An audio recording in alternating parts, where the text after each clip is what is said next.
Всем привет, друзья! Вот я и в Швеции, и за моей спиной Scania 500S Super. И сейчас мы выдвинемся в сторону Гетеборга. У меня за Гетеборгом нужно будет забрать прицеп, чтобы начать работать. И потом я выдвинусь на Норвегию с этим прицепом. Ну и по дороге мы поговорим с вами, что же это за Scania Super. Потому что шильдик Super у меня здесь не просто так приделан и не как аксессуар, как у большинства, а это серия, точнее линейка Scania последнего поколения. Эта машина 2023 года, а точнее быть 25 мая она была куплена. Она абсолютно новая. И за спиной у меня еще есть велосипед.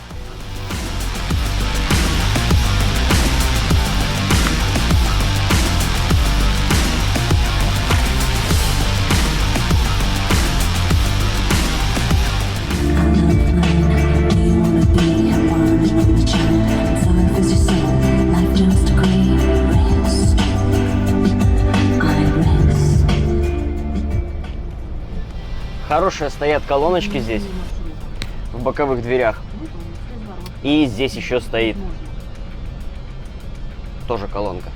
Вот, сзади за спиной колонок нету. Итак, начнем. Во-первых, добавлю всем, кто впервые на моем канале, что я никакой не обзорщик, я обычный дальнобойщик. Даже, видите, рифмовать научился. Поэтому я не буду вас грузить всяким бредом, какими-то там цифрами, показателями и так далее. Я просто вам скажу, что это за зверь, с чем его едят, и на протяжении всей моей работы мы будем его узнавать побольше.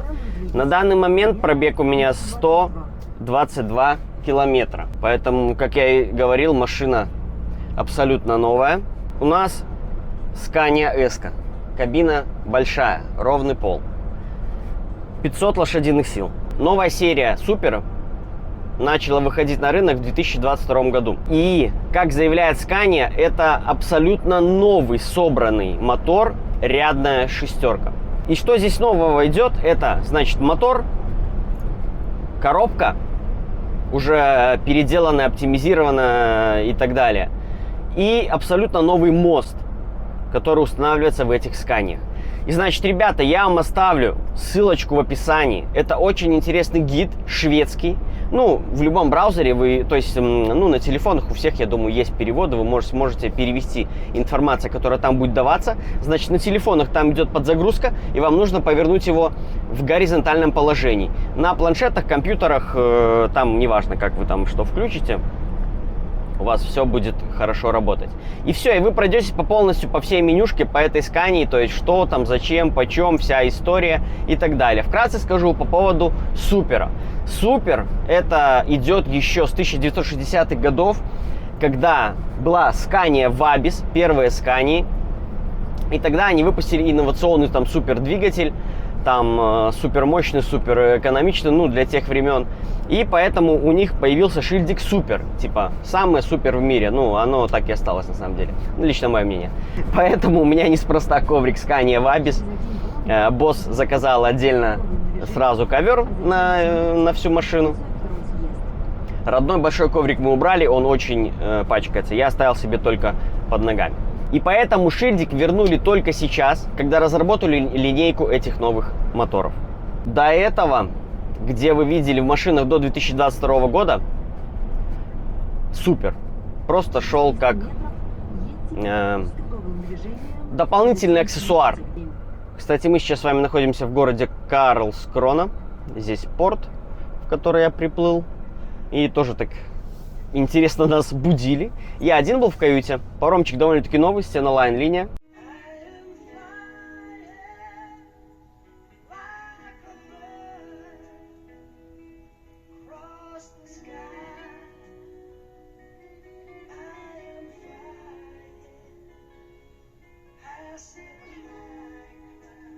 Нормальная кормежка. Ну, ужин и завтрак по стандарту. Паром идет 12,5 часов, но в разные дни, там, в разное время отправления у него разные и показатели, за сколько он приходит в Швецию. Вот, потому что есть он и 9 там с чем-то часов идет, и 12, и 10 по-разному. Поэтому с этой информацией ознакомьтесь, когда будете регистрироваться. И поэтому в сочетании мотор, коробка и мост задний получилась супер конфигурация. Чем она супер, спросите? Тем, что маленький расход топлива и должна быть хорошая тяга. Проверим ее в горах Норвегии, насколько она хорошо тянет 30 тонн. Проверим, насколько все так круто, как заявляет Scania. У меня 500 не самая мощная, 160 самая мощная. Ну, потом уже идет линейка V8. Что, ребят, остановился на небольшой стояночке. Первых 200 километров прошла машинка. И сейчас наша задача будет перетянуть колеса, так как при покупке в салоне стояли зимние колеса, поэтому их поменяли на летние. Ну и мне их нужно поперетягивать. Ну и походить, посмотреть, понюхать. Может, где-то что-то не дожали, я не знаю, на заводе. Вроде бы все в порядке. Значит, открывание капота у нас, кто забыл, в Scania, я напомню, вот оно. Здесь сразу отличие от старых Scania, что у нас открывается крышка отдельно, да. У меня в старых Евро 5 открывалась вместе с этой частью. То есть в этой. А здесь у нас дверки, и здесь хранятся трубки. С обеих сторон притом. Такие у нас получаются жабры.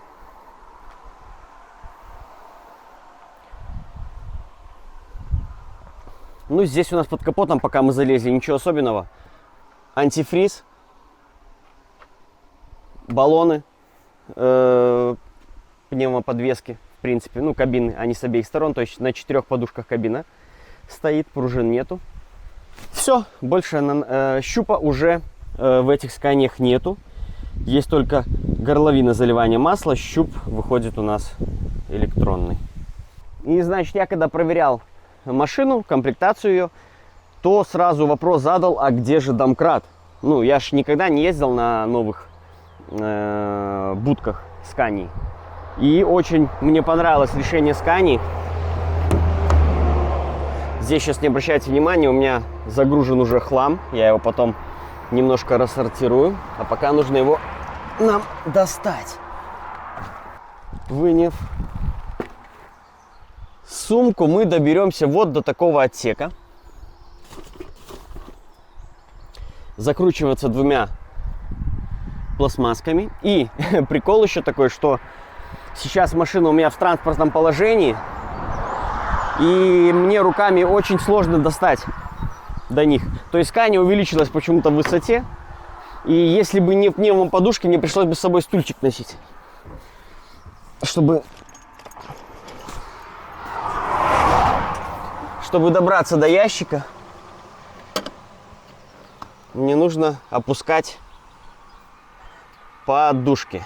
Я, может быть, даже ее, как у нас это дело работает. Ага. У нас есть управление подушками и на прицепе, и на тягаче.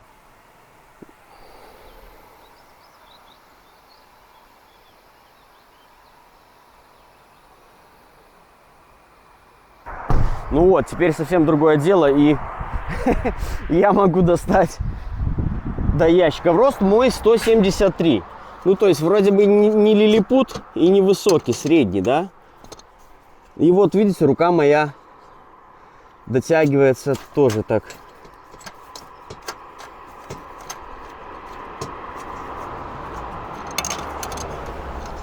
И у нас мы получаем доступ. Так, как оно там снималось, я же снимал. О, короче, такими манипуляциями мы вынимаем крышку, чтобы нам спокойно добраться. Домкрат здесь, у нас крюк, какие-то штучки, на которые я не нашел ответа. Подскажите, кто знает. Значит, мне все равно придется ее убрать. Вот. Что это такое? Ну и баллонник. Баллонник. Сейчас я это все дело распечатаю. Так, до баллонника, наверное, не добраться, пока вы неудобно, в общем, вытаскивать, пока не откинете в сторону крюк. О, здесь еще одна трубка, как оказывается. Мы с вами получили баллонник, еще одну трубку, и у нас в итоге 3 трубки. Вон там вдали еще есть у нас, то есть у нас есть крюк и есть палец, да, для крюка, сам домкрат. И в конце, скорее всего, ключик под кабину поднимать, опускать. Вот. Вроде бы больше здесь ничего нету. Я не знаю, зачем это сделали, но вы можете воспользоваться либо одной трубкой черной под баллонник, либо удлинителем. Но удлинитель не такой большой. Вместе они не соединяются. То есть по диаметру вот это вот не насаживается никак. Узкая часть. Ну, так себе решение, я думаю, какое-то. Ну ладно, сейчас перетяну колеса и доукомплектую автомобиль. У меня отсутствуют колпачки на всех колесах. Итак, колпачки на месте, обычные черные. Болты были намертво просто вообще зажаты, то есть я даже первый раз такое встретил, то есть просто хоть танцуй на них, ни капельки не сдвинулись ни на сантиметр. Значит, так, двигаемся дальше и поговорим о основных моментах. Пройдемся, ребята, с вами по кабине. Значит, освещение у нас полное. Помимо основного сканерского освещения у нас дополнительные 4 люстры установлены. Сейчас нам в полной мере их не удастся проверить, так как в большей степени ночи короткие. Ну, где-то, если попадется, конечно же, я вам продемонстрирую. Задний спойлер управляемый. Ну, как управляемый? То есть мы его поднимаем в зависимости от уровня, какой у нас прицеп. Трехосник у нас. 3-й мост подъемный. Точно так же я его продемонстрирую и проверю, как только возьму прицеп. Груз у меня будет 30 тонн, поэтому все сразу станет понятно. В принципе, все. Никаких энспотов нету. Я никогда с ними не ездил, и поэтому мне как-то все равно, есть они или нет. Тягач выглядит очень круто, мне нравится, и шильдик супер придает ему какую-то такую небольшую нотку. Перейдем, наверное, мы с вами в салон. Здесь, возможно, были немножко изменения в плане точно управления стеклами, фарами, освещением в целом. То есть у нас нет уже никакой крутелки. Все здесь на кнопочках. Короче, Scania любит кнопочки.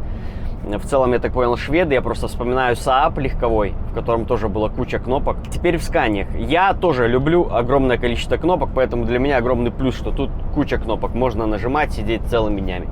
Мне не нравится, когда все на одном дисплее, нету кнопок и все на одном дисплее. Дисплей полетел, и что дальше? А все, сервис. Вот. Нет, здесь все, ты можешь полностью управлять чем пожелаешь, не надо раздумываться, куда-то заходить в какие-то меню. Нет, нажатие кнопки, ты решаешь свой вопрос просто в миллисекунды. Это шикарно. Значит, навигация, мультимедиа, 2 слота под SD-карты. В одном слоте установлены оригинальные карты. Что за фирма карт, я, если честно, даже не знаю. Я не смотрел еще. Ну, второй слот пустой, как бы, что хочешь, можешь вставлять. Под флешку и AUX также есть место. Там зарядка у нас, здесь еще одна зарядка. Ну, зарядки заряжают слабоватенько. Я, правда, во вторую не пробовал дырку тыкать. Попробую чуть позже тыркнуть, может, получше будет заряжать. А так, в принципе, телефон подключается, громкая связь. Громкую связь я еще не тестировал, не знаю, какого она качества. Поэтому, кто будет смотреть меня на постоянке, те узнают. Управление климатом тоже довольно-таки все доступно и понятно. Автономного кондиционера нету. Ну, стояночного кондиционера. Автономка сухая, мокрая, точнее, я так понимаю. Или их тут 2. Значит, не знаю, было ли это в новых Scania'х предыдущего, точнее, поколения или нет, но у меня здесь вот какая функция автономки. Значит, 3 нажатия. 4-е нажатие включения. То есть 1-е нажатие включает обычный обогрев кабины. Второе нажатие вместе с подогревом двигателя. Третье нажатие только подогрев двигателя. И четвертое выключение. Вот такая вот система. Это обычный парковочный обдув. То есть он работает либо 8 часов, либо 2 часа на максимальных оборотах. Здесь не регулируется в нем ни температура, только регулируются сами, то есть обороты, так? Ну вот оно каким-то прохладным дует, в общем. Ну это точно не кондиционер. Управление светом в кабине. Разные плафончики и так далее. И наши основные кнопочки подъема ленивца. Принудительная разгрузка. Зелененьким горят датчики по полосам, то есть выход из полос, она начинает пилимкать. Вот звук у нас работает, выход из полосы. Кстати, он также очень хорошо регулируется. Предупреждение о выезде. Менюшка. И мы можем выставить расстояние, насколько нам нужна чувствительность. Можем вообще выставить, что у нас будет сразу оно, то есть пилимкать при первой возможности. Я выставил максималку. Будет она у меня включена. Но потом посмотрю, если сильно будет надоедать, то отключу. То есть, ну, мы можем ее в меню отключить. Либо с кнопки, либо в меню. Я так понимаю, в меню, если мы отключим ее на постоянку.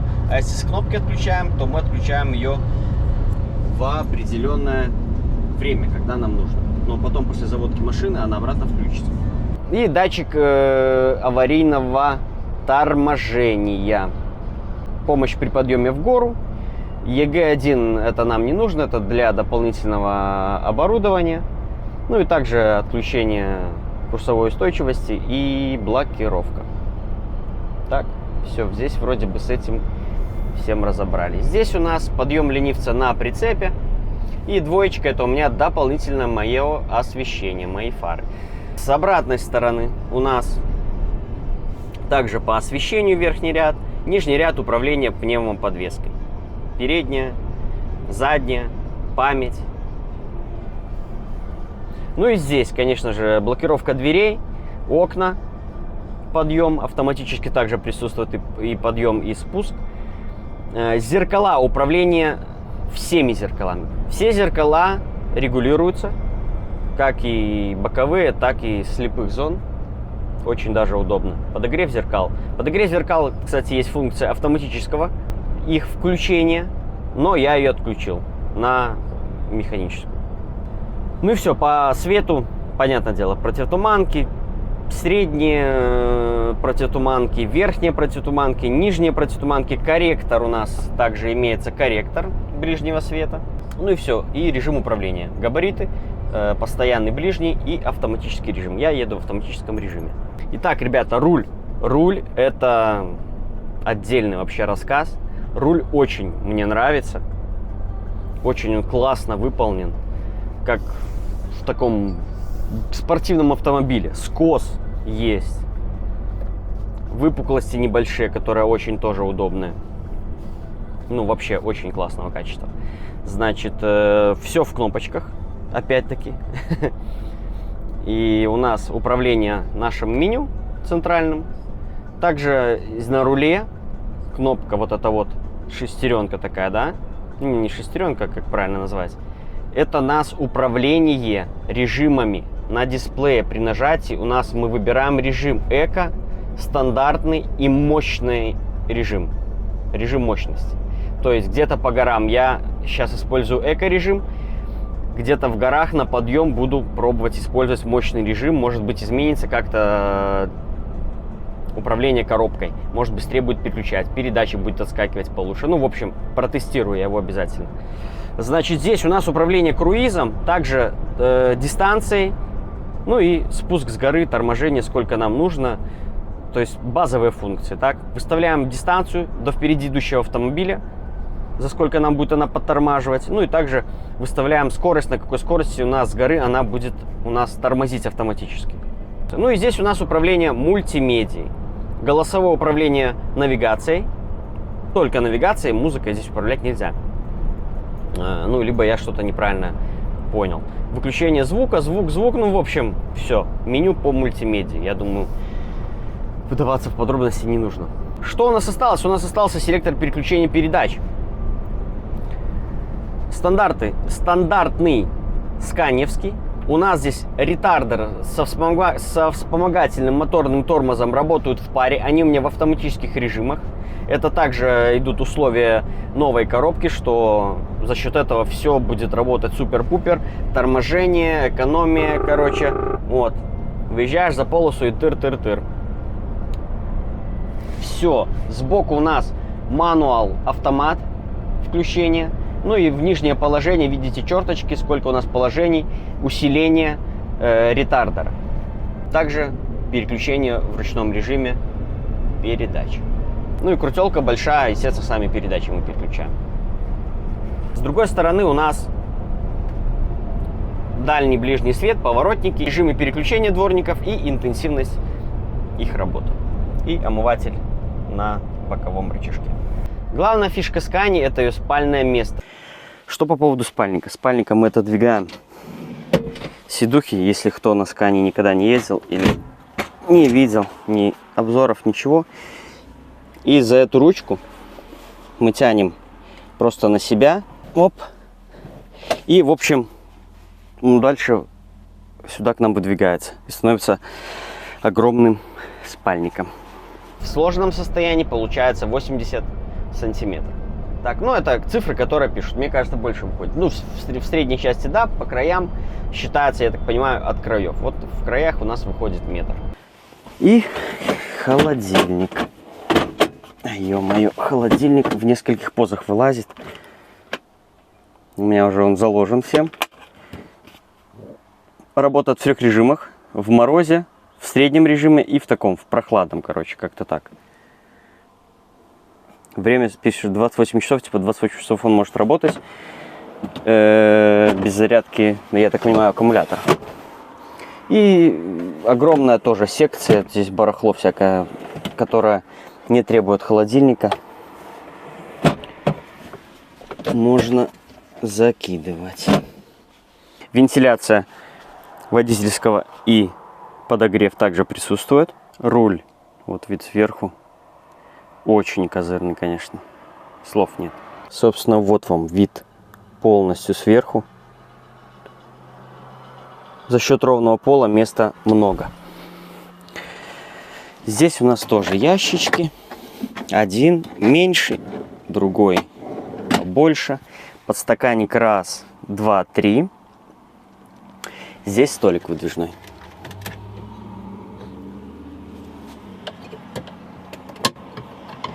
Опа.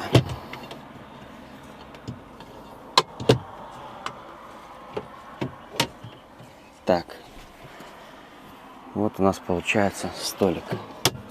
Есть такие штучки с обеих сторон, чтобы к вам не прокрались. Это очень круто Scania придумала. Я не знаю, почему Volvo до сих пор такого нету. Вот, ну, еще здесь у меня с двух сторон почему-то ремень крепится, я не понял, зачем это. У меня, ребят, рация, 13 канал, FM, поэтому свистите, кричите, если что. Здесь дополнительно есть еще тоже такой резервуар. Я еще не знаю, для чего я его буду использовать, потом подумаю. Родной пистолет, да, ребят, родной пистолет. Очень даже хорошо выдувает. Что по поводу этой сиденья, то самое обыкновенное. Можно вот так вот убрать, если вдруг мешает. Вот, ребят, все, что я... Здесь также, да, тоже есть кармашки. Короче, кармашков огромное просто количество. Здесь полочка, но здесь ничего вот нет, например, да. Если у меня в старой здесь тоже была полка глубокая, то здесь уже ее нет. А, главное не показал тоже. Не главное, точнее, интересное. У нас открывается козырек, нету никаких шторок, ничего.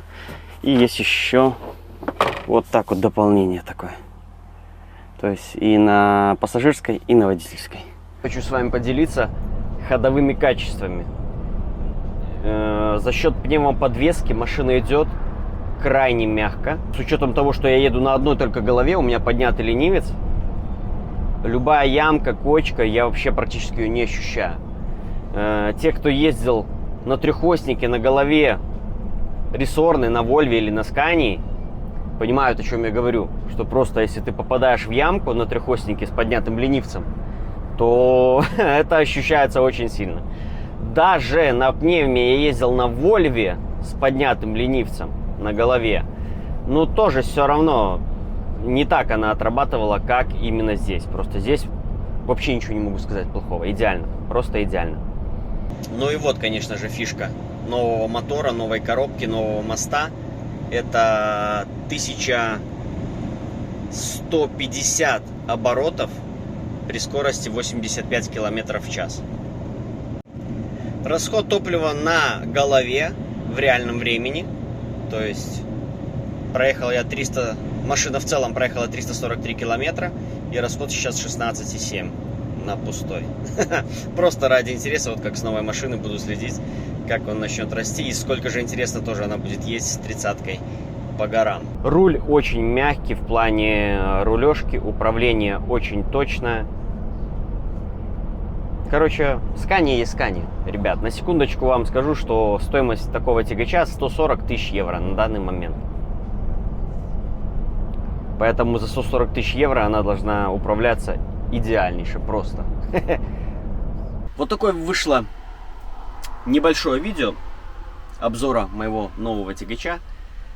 В следующем видео мы поговорим о прицепе и немножко о компании, в которую я попал.